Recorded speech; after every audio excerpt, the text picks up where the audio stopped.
y'all, welcome to Canuary here in my kitchen at my table of three. I am super excited to be joining a fantastic collaboration that you probably all know well. It is Canuary, hosted by Lisa over at SuttonsDaze and also sponsored by 4 Jars. You guys know, if you've been around here watching my canning videos, I love 4 Jars. I've been using them well over 2 years now, and they are my favorite. So there are going to be tons of great prizes, which we'll talk about more at the end of the video, so stick around. But thanks to Lisa for hosting this. Every year I watch this. This year I'm ecstatic to be a part of this Canuary collaboration. Every day there is a brand new canning video. You can check it out. I will have a link to everybody's channel that is participating below, as well as a link to Lisa's channel and the list of the prizes. But like I said, I'll go over that with you at the end of the video. For today, this winter, it is winter here, I tend to focus on things that will not take me away from canning during the summer months from my garden. So a lot of times I do soups, meals in a jar, things like that. So that is what I'm doing. It is rainy outside, snow flurries off and on, and it's really cold. So today I have a couple of days where I don't have to get out of the house, so I'm focusing on canning meals in a jar, and that's what I want to share with you today for my first installment of Canuary. I'll have 2.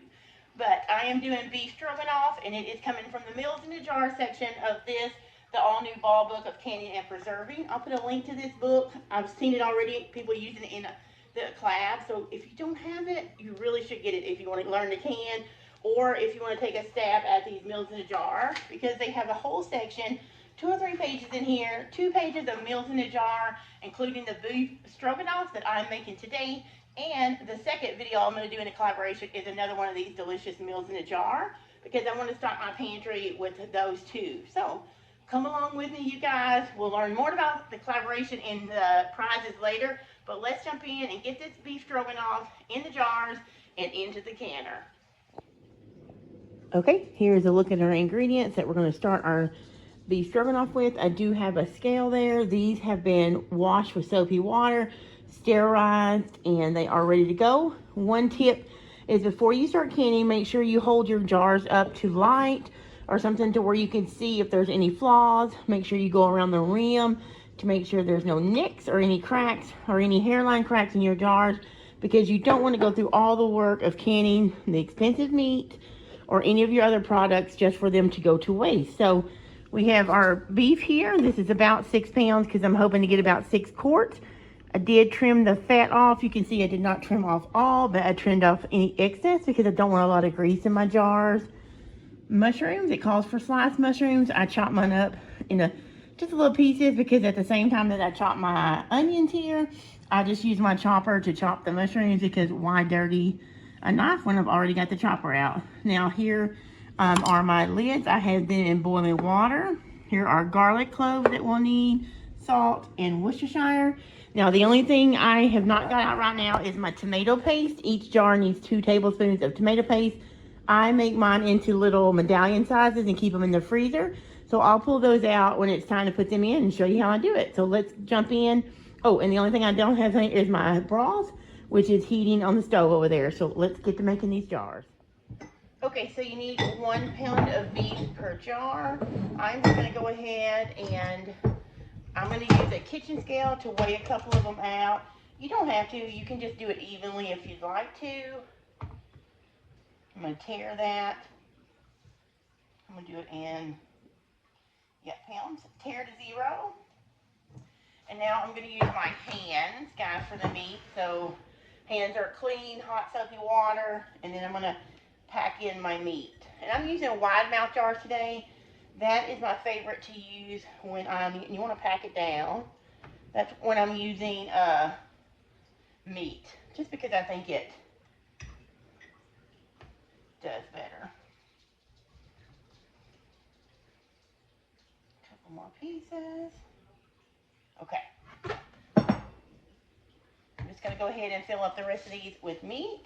I'll speed it up a little bit so you guys can watch.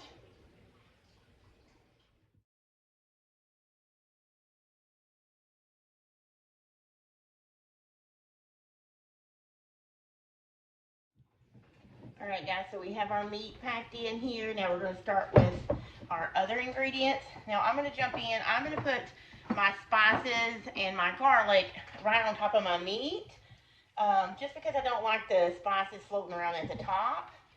And remember, I'm doubling this recipe, but basically you'll need, the book says you need a pound of meat per jar, and then you'll need a half a cup of onions, a half a cup of mushrooms, 2 cloves of garlic, and then I'll measure out the other spices for you. Now I am putting a few more garlic cloves in there, and it's just because the garlic cloves that I had were tiny. Okay, so we need some thyme, which I'm just gonna put off in my hand. You can use, it also calls for parsley. I don't have any parsley, so I'm not going to use parsley. I'm just going to use the thyme, some salt, and the garlic. And it also calls for a teaspoon of thyme. I don't quite like that much thyme in mine, so I'm only doing probably about, probably half a teaspoon. And I'm just, this is fresh. It's all I have. You don't have to use fresh. You could use dried if you'd like. But I'm just kind of pulling it off the stems. I thought I had some dried, but I actually didn't. So I had to go to the store and just grab some yesterday. So, okay. Here is the thyme. I'll move that out of the way. Okay. Then I'm going to do salt. Now my beef broth that I'm using is unsalted. So I'm going to put a teaspoon of salt in each one of these. If you have salted beef broth, then I would cut it back. It's just up to you. You know how much salt you like. But I use unsalted beef broth today. So I'm just going to do that. Okay, so there is that. Again, the recipe calls for parsley. I don't have any parsley. I will add some of that when we prepare this for dinner. Okay, then the next thing we're going to need is our onions. And it calls for a half a cup. I should probably be using my funnel, you guys, but I don't have it out. I should have. When I get my broth, I'll put it out for sure. So this is just white onions that I chopped earlier to save some time on the video, and we're just doing a half a cup.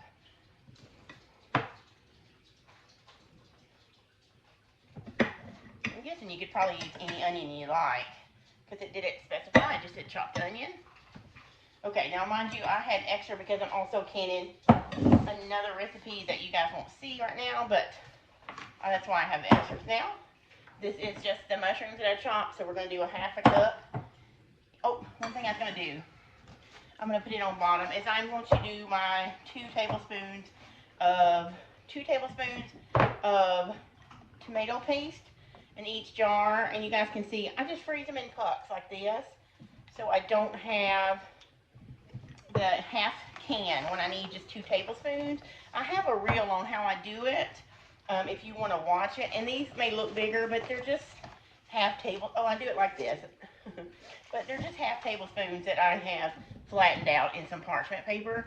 And I want to go ahead and put that, and then I'm going to put the mushrooms on top. Okay.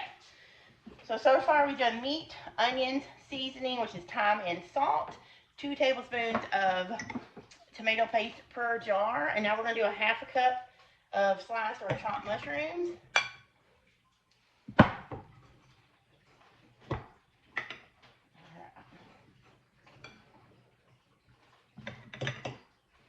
You really should use your funnel. It does make it easier. I'm just making it hard on myself by not doing that today, but now these will be runny when they come out. You know, beef stroganoff usually like a thick gravy. You don't thicken stuff when you can it in your jars. You know, apple pie filling is about one of the only things you can, or pie filling, but there's proper methods to do that. Stuff like this, you do not thicken until you heat it up and get ready to serve. You don't want that in your pressure canner. Okay, I have a few more, so I'm gonna just do a few more in each thing because I don't.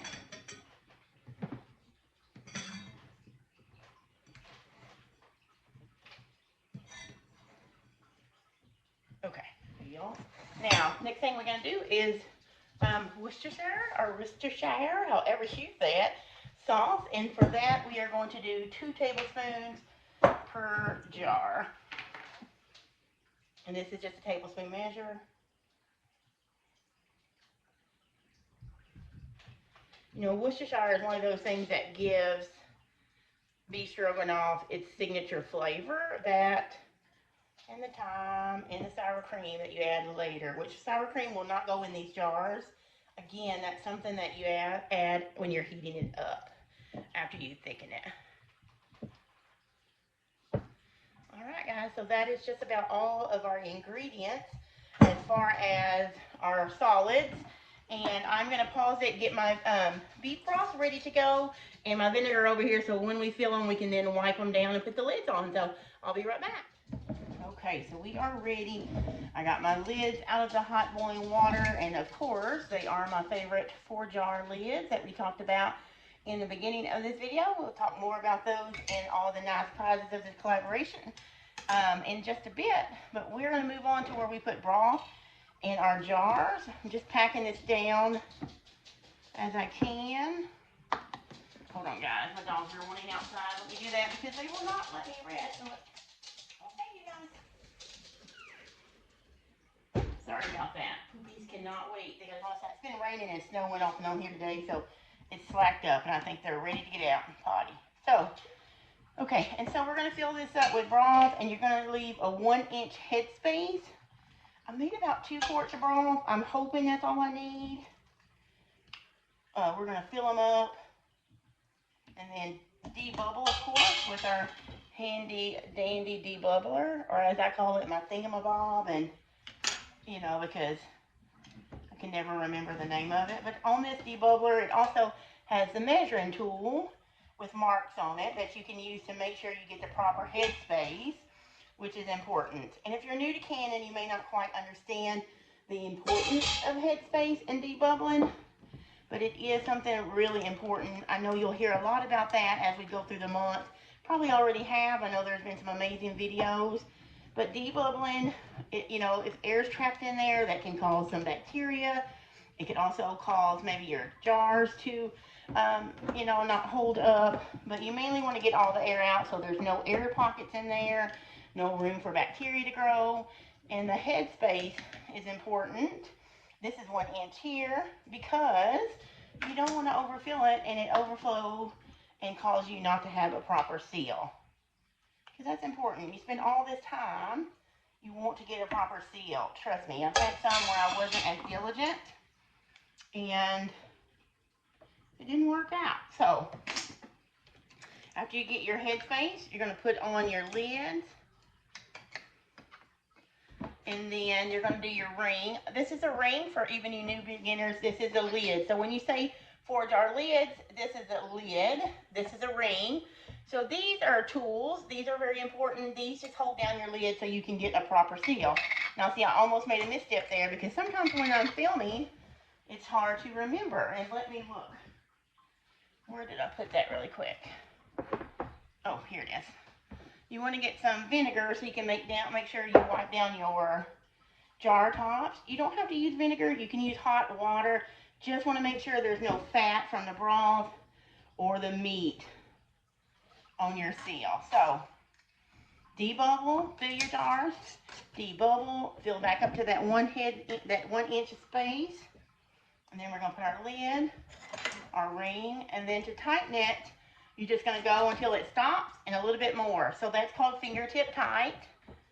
You don't want to screw it on too much because when you're canning, the pressure in here, it will make these lids give and take a little bit, right? So you want the lids not to be so tight that they can't ebb and flow like that because you got to let some of that air and pressure escape as that pressure can. So we have 2. I'm going to stop and speed up some so you don't have to watch all this. Now, one thing I do want to mention is this is not super hot. It's warm, but I can touch it and pick it up without burning myself. So my canner is over there heating up, but it's just barely warm, about the broth temperature. Because when they're doing, if we were starting cold, you'd want a cold canner.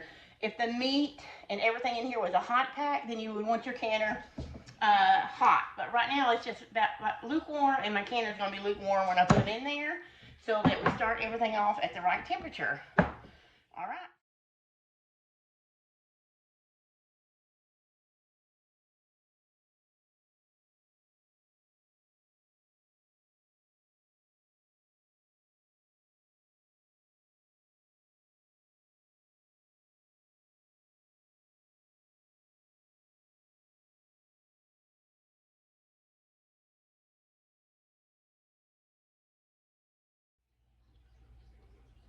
Alright, so we are just going to put our 5 quarts of beef stroganoff in our canner. Now I have a Presto 6-inch canner, 16 quart canner. Get it right, Carrie. Been a long day already, guys, but 16 quart canner from Presto, and it will hold about 8 quarts. Well, yeah, about 7 quarts.